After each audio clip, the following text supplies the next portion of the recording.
Oi pessoal, aqui é a Manuele, bem-vindos à disciplina de Cálculo Numérico e nesse primeiro vídeo eu vou mostrar como é que a disciplina vai funcionar nesse período de ensino remoto. Então vamos lá ao vídeo.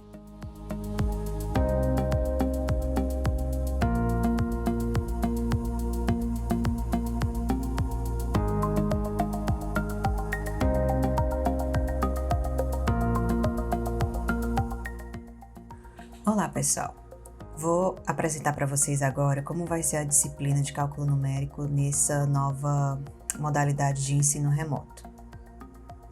Inicialmente eu vou mostrar um pouco sobre os objetivos da disciplina, depois eu vou mostrar por que a gente estuda métodos numéricos, por que é importante, e por fim eu vou mostrar algumas informações sobre a disciplina. Quais são os objetivos da disciplina? Os objetivos da disciplina são, primeiro, conhecer os diversos tipos de métodos numéricos, depois saber como implementá-los em uma linguagem de programação. A gente vai aprender também a aplicá-los apropriadamente para a solução de problemas do mundo real. Então, para poder entender bem o que são esses objetivos, primeiro a gente tem que saber o que são métodos numéricos. Métodos numéricos são programas de computador que resolvem problemas matemáticos, fornecendo resultado numérico geralmente aproximado. A vantagem dos métodos numéricos, mesmo que essa solução seja aproximada, a gente ainda consegue obtê-la com um certo controle de erro. Vamos ver alguns exemplos de quando usar métodos numéricos. Primeira situação é quando o problema não tem solução analítica. Então, se, por exemplo, vocês tentarem resolver essa equação x vezes e elevado a x igual a 3, vocês vão ver que ela não possui uma solução analítica, ou seja, ela não possui uma solução através de fórmulas matemáticas. Você vai encontrar uma solução aproximada. Então, para isso, você vai ter que usar um método numérico. Outra situação é quando o problema ainda possui uma solução analítica, mas, dado o tamanho desse problema, ele pode se tornar impraticável para tentar resolvê-lo, tá certo? Então, um exemplo é na solução de sistemas de equações lineares, quando você tenta resolver um sistema de tamanho 10.000 por 10.000 usando a regra original de Cramer, que é aquela regra que a gente aprende no ensino médio, tá certo? Para resolver sistemas de equações. Não sei se vocês lembram, mas nessa regra a gente tinha que calcular vários determinantes da matriz para poder solucionar o sistema. E isso, pessoal, num sistema de tamanho 10.000 por 10.000 é impraticável de se fazer usando o computador. Você vai esperar anos e anos pela solução, tá certo? Então, o que a gente precisa é utilizar métodos mais eficientes, mesmo que eles não produzam soluções exatas, certo? E aqui alguns exemplos de aplicação, Na área de computação gráfica, por exemplo, se eu quiser calcular um modelo de iluminação bem realístico, para ambientes, isso é muito usado em arquitetura, eu tenho que utilizar um modelo de iluminação chamado de radiosidade, e nesse modelo eu preciso resolver sistemas de equações gigantescos. E se eu fosse usar métodos convencionais, eu não conseguiria produzir cenas tão realísticas como essa que vocês podem ver aqui no canto superior direito, tá certo? Outro exemplo é em animação. Fazer animação usando keyframes, usa interpolação, que é um conceito que a gente vai ver um pouco na disciplina. E nesse caso aqui desse filme específico, do Star Wars, do episódio 2, a movimentação da túnica do Yoda foi toda feita usando sistemas de partículas e sistemas de equações diferenciais ordinárias. Apesar de a gente não estudar nessa disciplina, equações diferenciais ordinárias, mas vocês têm ideia de que existem métodos numéricos desse tipo para resolver essas equações e que eles são aplicados, pelo menos na indústria de cinema e animação. Outro exemplo de aplicação é a simulação aerodinâmica usando Computational Fluid Dynamics, que é dinâmica computacional de fluidos. Nesse caso, a gente precisa solucionar equações diferenciais parciais, que também não serão estudadas nessa disciplina, mas é só para vocês terem uma ideia dos cenários de aplicação. E por fim, eu peguei aqui uns exemplos de engenharia mecânica, onde você pode resolver sistemas complexos de massa-mola também utilizando métodos numéricos, tá certo? Bem, agora o que a gente vai ver é como é que funciona essa resolução de problemas usando os métodos numéricos. Eu vou mostrar aqui, passo a passo, bem genérico, que é o que a gente vai seguir para quase todos os tipos de métodos que a gente vai estudar ao longo da disciplina, tá certo? Primeiro a gente começa com um problema no mundo real. Então a gente quer resolver esse problema. Então a primeira coisa que a gente faz é justamente fazer o levantamento de dados. A gente vai descobrir quais são as variáveis envolvidas, o que a gente tem disponível, o que a gente pode utilizar, o que é que a gente tem que resolver, tá certo? A partir desses dados, dessas variáveis, quais são as condições iniciais do problema, eu consigo modelá-lo matematicamente, né? Eu vou construir esse modelo. E aí aqui, depois que eu construo o modelo, é que eu vou saber o que tipo de modelo eu vou resolver. Se é para achar a raiz de uma equação, se é para resolver um sistema de equações lineares, se é para fazer uma interpolação. Então, a partir desse modelo matemático, eu vou escolher qual é o método numérico adequado para resolver aquele problema. Uma vez que eu escolho o método numérico, eu vou precisar implementá-lo no computador. Então, aí eu vou construir o algoritmo para aquele método, implementar numa linguagem de programação e executá-lo. E aí eu vou produzir uma solução numérica. Então, com essa solução, eu vou analisar, os resultados para saber se fazem sentido, se estão realmente produzindo uma solução adequada, certo? E se tiverem, eu vou parar aqui, ou seja, eu consegui resolver o meu problema, certo? Mas se não, eu vou precisar ajustar algumas etapas do processo. Por exemplo, se o resultado foi muito errado, eu vou checar o meu modelo matemático inicialmente para saber se não foi feita nenhuma simplificação exagerada ou se eu esqueci algum fator que preciso levar em consideração, certo? E outro tipo de erro que pode acontecer é do método numérico, Ele não foi adequado para resolver aquele problema. E eu faço também ajustes nessa etapa.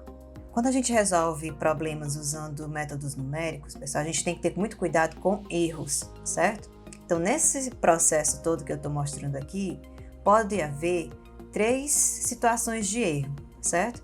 A primeira, como a gente até já comentou, no próprio modelo matemático, ou seja, fiz uma simplificação exagerada, um erro de modelagem, ou então, no próprio método numérico que eu utilizei, ele está produzindo um erro muito grande de aproximação, certo?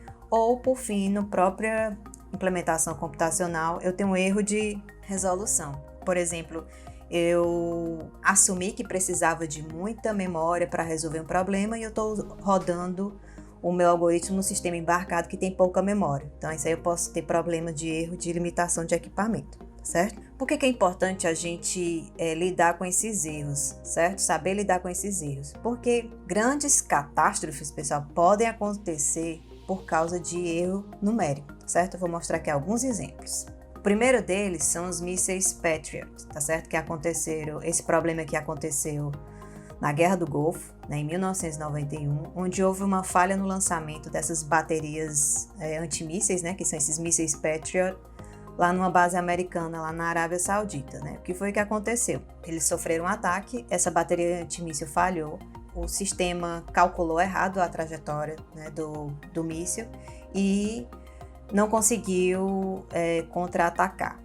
Por causa disso, 28 soldados americanos morreram e outras 100 pessoas ficaram feridas. A causa desse problema foi justamente erro numérico na contagem do tempo.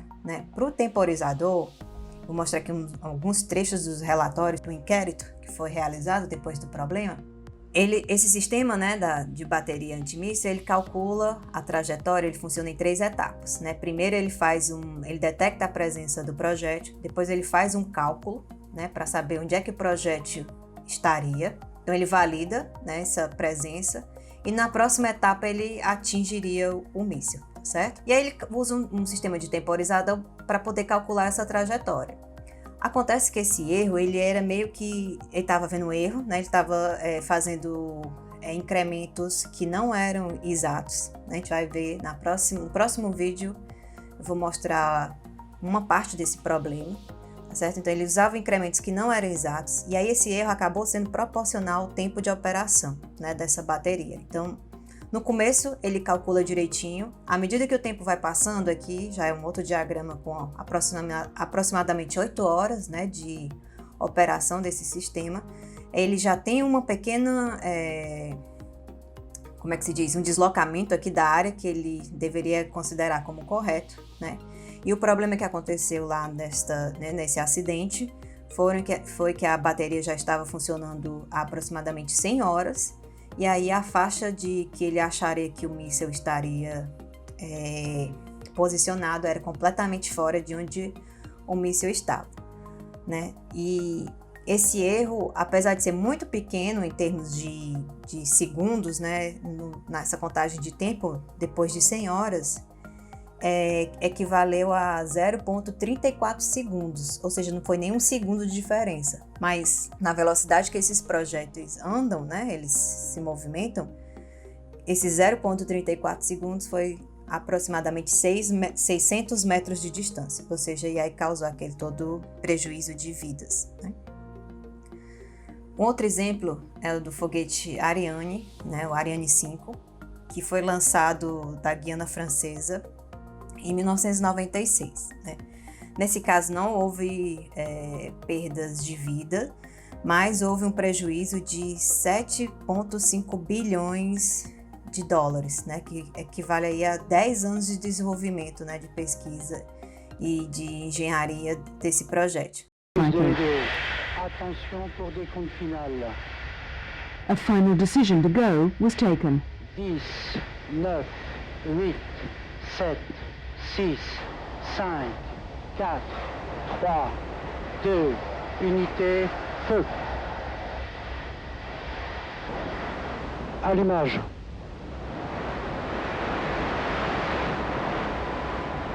Décollage.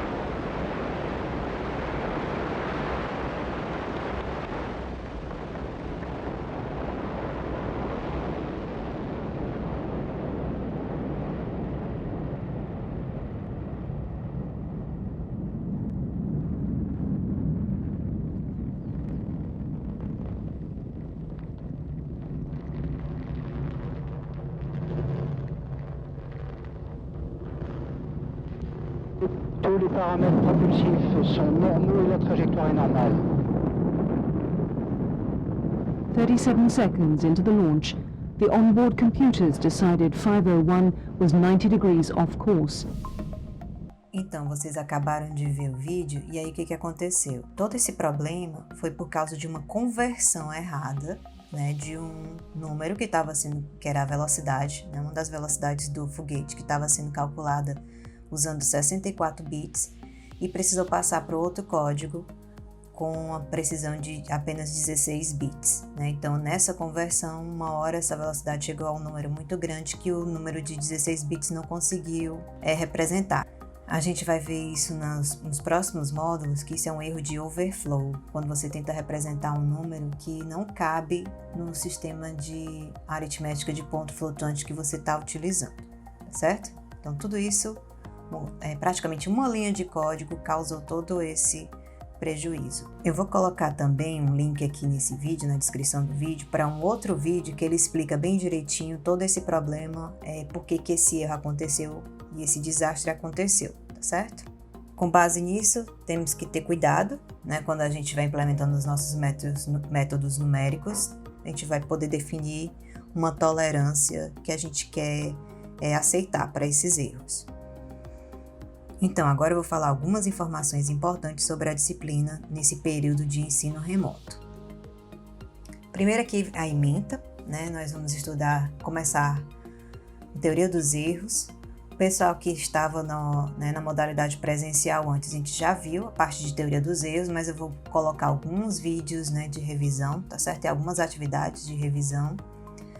Depois a gente vai ver raízes de equações algébricas não lineares, que também a gente já começou, e também o que a gente já viu eu vou colocar como um vídeo de revisão, tá certo? Que é nessa e na próxima semana. Depois eu vou falar sistemas de equações algébricas lineares, interpolação e integração numérica. Todos os documentos legais, o plano de reposição, o plano de ensino já estão no Siga e no Google Sala de Aula. Eu também coloquei um cronograma mais detalhado, também disponível tanto no Siga como no Google Sala de Aula. Então, nesse ensino remoto, né, primeiro alguns dados, né? Nossa duração estimada, que vai ser de 20 de julho até 16 de outubro. Se acontecer algum, né, acidente de percurso, a gente pode ainda ter uma margem, já que o final do semestre está programado para o dia 22 de outubro. O modelo, né, que a gente vai adotar vai ser bem flexível, tá certo? E em quase todo assíncrono. Quase todo vocês não vão precisar assistir a aula naquele horário especificado, tá certo? eu programei até agora, né, apenas 6 encontros síncronos que a gente pode decidir se serão necessários mais encontros do que esses 6, tá certo? Mas já estão colocados lá as datas específicas no calendário, no cronograma. A metodologia, pessoal.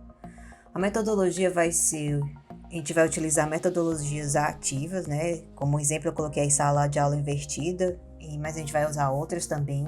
E o que isso significa, tá certo?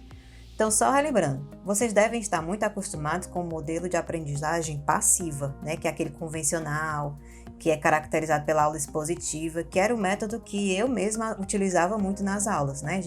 Eu colocava lá o material, né, nos slides, no PowerPoint, a gente fazia algumas atividades, mas ele era basicamente aula expositiva e vocês ficavam lá sentados só absorvendo o conteúdo, né? Para o ensino remoto funcionar, eu preciso alterar essa metodologia, né? Agora eu vou ter que usar uma metodologia ativa, tá certo? Nesse caso, vocês têm que participar mais e terem uma postura bem mais autônoma com relação à aprendizagem de vocês, tá certo?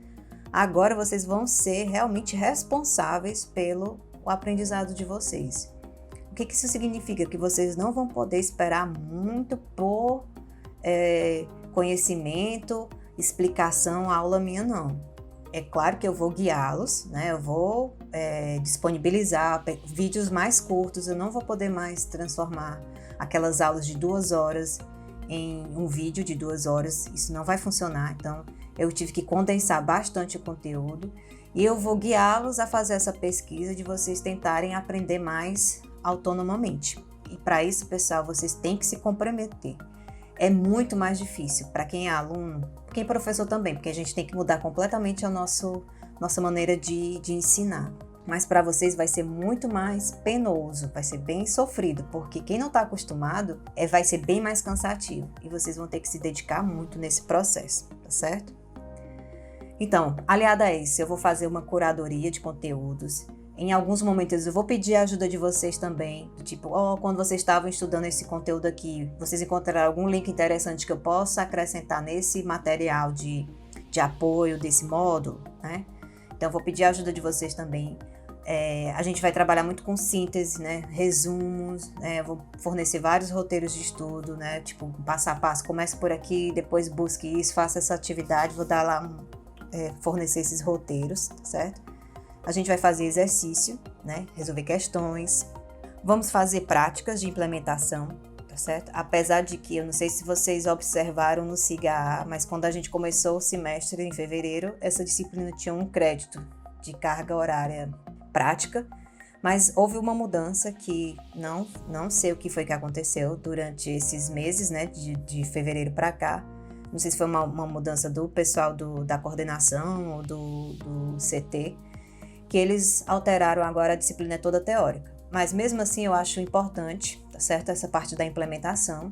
A gente ainda vai continuar trabalhando, só que eu não vou dar mais o peso que eu dava antes, tá certo? Em termos de avaliação para esses notebooks, tá certo? Que é como a gente vai trabalhar com as implementações do método. Com relação às tecnologias, nós vamos trabalhar como ambiente virtual de aprendizagem, né? O AVA, o Google Sala de Aula, né? Juntamente com seus aplicativos G Suite. É por isso que eu pedi para vocês criarem um e-mail lá do @alu.ufc.br, tá certo? Para poder também ter acesso a esses aplicativos G Suite.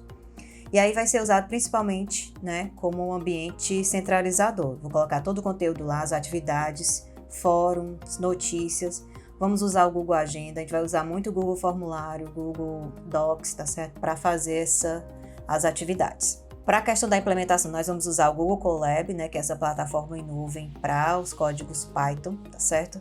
Depois eu vou falar um pouquinho mais sobre eles, né? E vamos usar o Telegram para comunicação.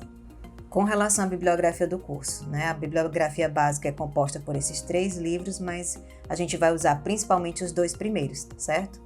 O Ruggiero aqui, da 2ª edição, e os algoritmos numéricos, né, do Campus Filho aqui, tá certo? Que pode ser a 2ª ou a 3ª edição, né? Eu acho que na biblioteca tinha a 2ª edição, mas já foi lançada uma versão mais recente da 3ª edição, ok? Como avaliação. Basicamente, pessoal, a avaliação vai ser separada em 2 duas partes, tá certo? A primeira, que eu estou chamando de avaliação formativa, né? Eu vou levar em consideração principalmente a produção de vocês. Então aqui não vou avaliar muito a questão de certo ou errado, mas assim, o que vocês forem produzindo. É aqui onde eu entro com a questão dos portfólios, né? Que é justamente vocês montarem essa pasta onde vocês vão colocando tudo que vocês forem fazendo, que vocês forem aprendendo, né? Eu vou levar muito em consideração os relatórios, reflexões do processo, lista de exercício, os códigos em Python vão entrar aqui na produção, tá certo? Então eu tentei ser flexível, usar um leque bem variado de tipos de produção que vocês podem fazer.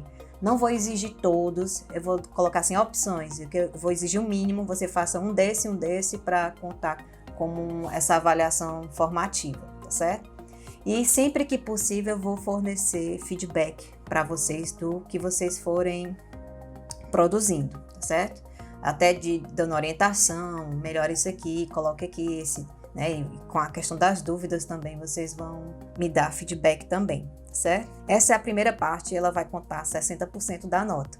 A outra parte, que eu estou chamando de avaliação somativa, é a avaliação mesmo com questionário, onde eu vou colocar questões e vocês vão ter que respondê-las, tá certo? E aí eu vou dar o feedback imediato se você acertou ou errou. E aí isso aí vai valer 40% da nota. Bem, tudo isso eu vou esperar que vocês atinjam média 7 para poder passar, tá certo? Se não atingirem, né, ficarem entre 4 e 7, aí a gente vai fazer uma avaliação oral, né, nessa última semana lá dessa reposição, baseada nas atividades do portfólio, que é justamente eu vou tentar avaliar sobre tudo o que você fez, né? E nessa avaliação você vai ser aprovado com média 5 ou acima. Sobre a frequência, né? Para ser aprovado na disciplina, você tem que ter 75% de frequência. Mas a nossa disciplina ela possui 64 horas dividido em 16 semanas. Isso é o modelo presencial, né? 4 horas por semana. A gente se encontrava 2 vezes por semana, com 2 horas cada aula. Ao fazer a chamada, vocês ganhavam lá 2 frequências ou, caso faltassem, 2 faltas, né? Então, no ensino remoto, a disciplina continua com 64 horas, mas esse tempo não é mais medido em horas-aula, certo? Então, como é que a gente vai fazer para poder contar a frequência?